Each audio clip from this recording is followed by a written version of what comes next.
As the Bitcoin price corrects back below 100K, many once again call a top, and a familiar FUD reemerges. Is quantum computing a threat to Bitcoin? We get to the bottom of it. Plus, Eric Trump gives an incredibly bullish speech confirming he's 100% orange-pilled, saying he's confident Bitcoin will hit $1 million.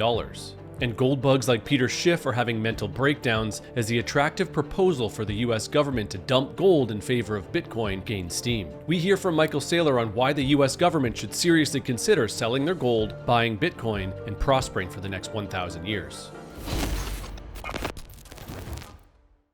Well, 100K Bitcoin was pretty short-lived, as we bounced around just below and above over the weekend, and have started this week with a swift correction back down around $95,000. So is the top in? I've got some data to suggest we're not even close to the top, more on that a bit later, but first, what is causing the Bitcoin sell-off? One theory that gained a lot of traction online was that the announcement from Google caused the sell-off.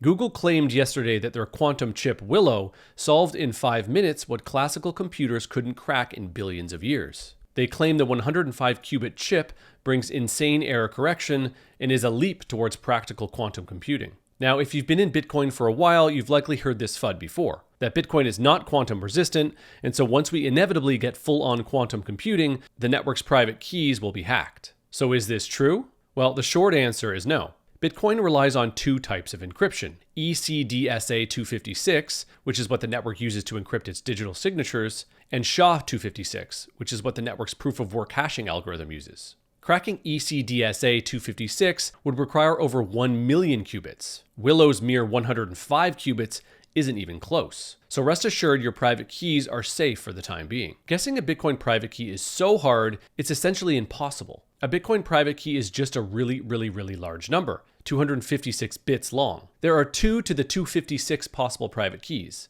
Just to give you an idea how big that is, that's trillions and trillions of times more atoms than exist in the observable universe. I love this infographic that explains the monumental, near impossible task of cracking Bitcoin's 256-bit encryption. These numbers have nothing to do with the technology of the devices. They are the maximums that thermodynamics will allow, and they strongly imply that brute force attacks against 256-bit keys will be infeasible until computers are built from something other than matter and occupy something other than space. So with Bitcoin, your money is secured by the laws of the universe. So rest assured, your Bitcoin keys are safe, even from thousands of Willow computer chips. And one of the incredible things about Bitcoin is that it's programmable. So if in some far off distant future we learn how to build computers with something other than matter that occupy something other than space, we can upgrade the network's hash functions to something that is quantum resistant. Okay, let's move on. Eric Trump gave a speech at the Bitcoin conference in Abu Dhabi, and it was a good one. It basically proved what many suspected. The younger Trumps are 100% orange-pilled. Here's a clip. I can tell you a lot of eyes were opened when Bitcoin hit 100,000. And I can tell you a hell of a lot more eyes are going to be opened when Bitcoin hits 1 million. And I'm confident it's going to hit 1 million. I think we're all confident in this room that it's going to hit 1 million. But now more than ever before, now after everything I've witnessed, having maybe the greatest look behind the curtains of anybody on Earth into what the systems truly are, how the systems are manipulated, Bitcoin is actually proving to be the greatest complement to the hard assets our family loves so much. You know, just like real estate, obviously Bitcoin's scarce. There's only 21 million. I don't need to tell anybody in this room that. You know, name another commodity that's capped. Name another commodity that as prices go up, it's not further exploited.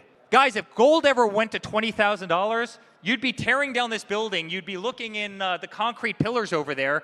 You'd be trying to mine gold. You'd be changing the supply dynamics. With Bitcoin, you can't. You know, with Bitcoin, Bitcoin's supply is capped. That scarcity, that hard limit, it makes it incredibly valuable, especially as these assets are being purchased in the billions. That's why you see the price skyrocket the way it is.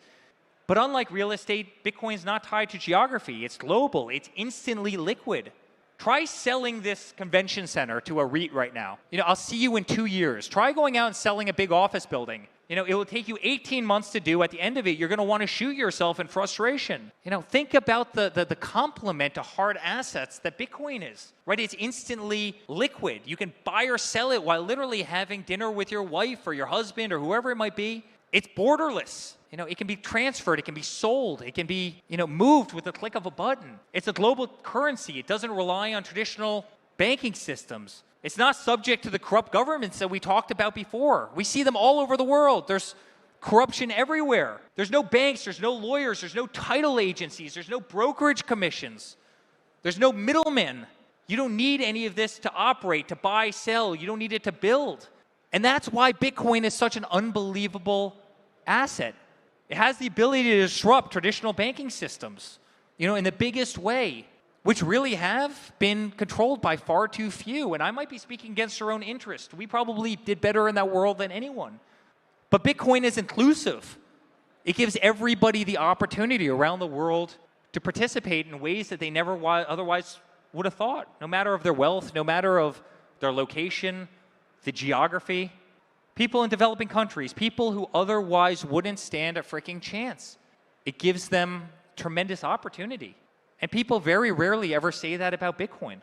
It's a beautiful thing, and it's a thing that should be celebrated. It's a thing that should be embraced by all. So besides helping us meme the $1 million Bitcoin inevitability into reality, Eric Trump also brought up the totally unique supply and demand properties that Bitcoin creates. In the speech, he compared it to gold and how the higher the price of gold goes, the more of it we mine. It's also true that the more energy we harness as humans, the more we can expend it to dig more and more gold out of the earth. This chart that shows gold production from 1651 to 2015 makes both of these facts very clear. Bitcoin's totally fixed supply means that while more and more gold is being mined, the opposite is true for Bitcoin. Less and less Bitcoin is mined over time until it reaches its set limit of 21 million coins in the year 2140.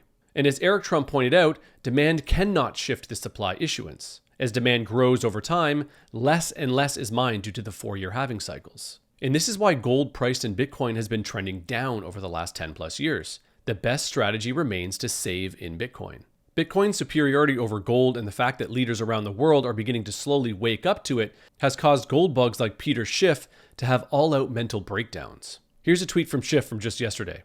Bitcoin has become a national security threat. It's one thing when private citizens voluntarily waste their own money buying Bitcoin, but it crosses the line when they bribe government officials to squander the public's money buying it. Bitcoin is now public enemy number one.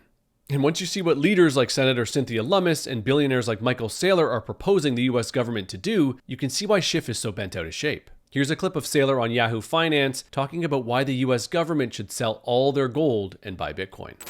So the very simple idea is buy 20 or 25% of the Bitcoin network on behalf of the US government, catalyze the development of that world reserve capital network, and then let all the Chinese and the Russians and the foreigners sell all their other assets and buy Bitcoin, and then the money flows into the United States. If you want to put a great twist on it, dump your gold, sell all the US gold, buy Bitcoin, then the trade is free because you could buy 5 million Bitcoin for the cost of the gold. You will demonetize the entire gold asset class, and our enemies hold gold in their banks, so their assets would go to zero. Our assets would go to $100 trillion, and we would control the world's reserve capital network as well as the world's reserve currency network. As usual, you're painting a grand and vivid picture, Michael, with this kind of stuff. So you can see why this would be an attractive proposal for any sitting US president, but especially for one like Donald Trump, who is quite literally surrounded by orange-pilled Bitcoiners and is extremely business savvy and comes from an America first and US dominant position. Now, whether this actually happens in Trump's presidency is another thing entirely, but the idea is out there and it's freaking out gold bugs like Peter Schiff. That's at least a step in the right direction. So to wrap it up, let's get back to whether we've topped at 100K in this Bitcoin cycle or not. In order to see if we are in overbought territory or not, my favorite metric is Bitcoin's MVR ratio, which this chart shows in orange and the black being Bitcoin's price. In simple terms, MVRV is a ratio that compares its current market value, its price now, to its realized value, which is the average price people paid for their Bitcoin. High MVRV means Bitcoin might be overpriced, people are sitting on big profits, and low MVRV means Bitcoin might be undervalued and it's a good buying opportunity. Historically, at cycle tops, Bitcoin MVRV ratio reaches the red band area on the chart. As you can see on the chart, we are not even halfway there yet at today's prices. So simply put, the Bitcoin price still needs to 2x from here to even start to look cyclically overvalued. So stay calm, quantum computing is not going to hack Bitcoin, all signs point to 100K not being the cycle top, and 1 million Bitcoin is still basically a foregone conclusion. So front-run nation states selling their gold reserves and buying Bitcoin today with Swan. Visit swan.com or download the app by searching Swan Bitcoin in the App Store. Swan has the fastest and easiest onboarding experience in the industry. Go from sign up to buying Bitcoin in minutes. Plus, you get your first $10,000 in Bitcoin purchases with zero fees. So visit swan.com to continue your Bitcoin journey now. So what do you think about the US selling their shiny rocks for Bitcoin? Let me know in the comments below, like this video, share it with friends and family, and subscribe to the channel for more high signal Bitcoin content. Thanks for watching, and remember, TikTok next block.